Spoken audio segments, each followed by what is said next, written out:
গাজায় চলমান ইসরায়েলি আগ্রাসনে বিপর্যস্ত গাজাবাসীর ওপর একের পর এক হামলা বন্ধে বিভিন্ন দেশে চলছে বিক্ষোভ। এরই জেরে গাজায় যুদ্ধবন্ধের চুক্তি নিয়ে চাপ প্রয়োগ করতে নাটকীয়ভাবে তেল আবিব সফর করলেন মার্কিন পররাষ্ট্রমন্ত্রী অ্যান্টনি ব্লিংকেন। কোনো বিলম্ব কিংবা অজুহাত ছাড়াই হামাসের সঙ্গে একটি চুক্তিতে পৌঁছানো উচিত বলে জানান তিনি।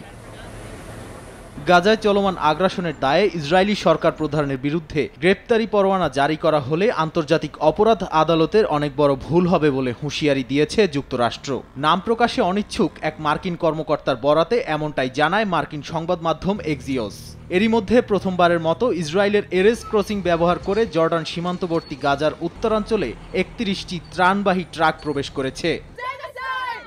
এদিকে বিশ্বব্যাপী বিশ্ববিদ্যালয়গুলোতে ফিলিস্তিনির পক্ষে চলমান বিক্ষোভের প্রতি সমর্থন জানাতে মধ্য গাজার দেইর আল বালা শহরে বিক্ষোভ করেছেন ফিলিস্তিনিরা। এ সময় বিক্ষোভকারীরা Columbia, UCLA, university of Minnesota এবং ইয়েলের মতো বিশ্ববিদ্যালয়ের নাম সহ ফিলিস্তিনি পতাকা হাতে জড়ো হন। ১, ২, ৩ ঢাকায় জমি জিতে নিন ১০০% ক্যাশব্যাক সহ ২০ কোটি টাকার পুরস্কার।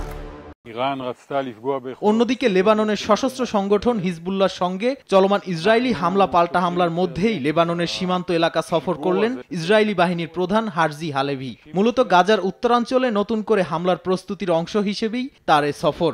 এরই মধ্যে বুধবার ইসরায়েলি সেনাবাহিনীর অবস্থান লক্ষ্য করে ৪টি হামলা চালানোর দাবি করে হিজবুল্লাহ। নাদিম মারজান, সময় সংবাদ।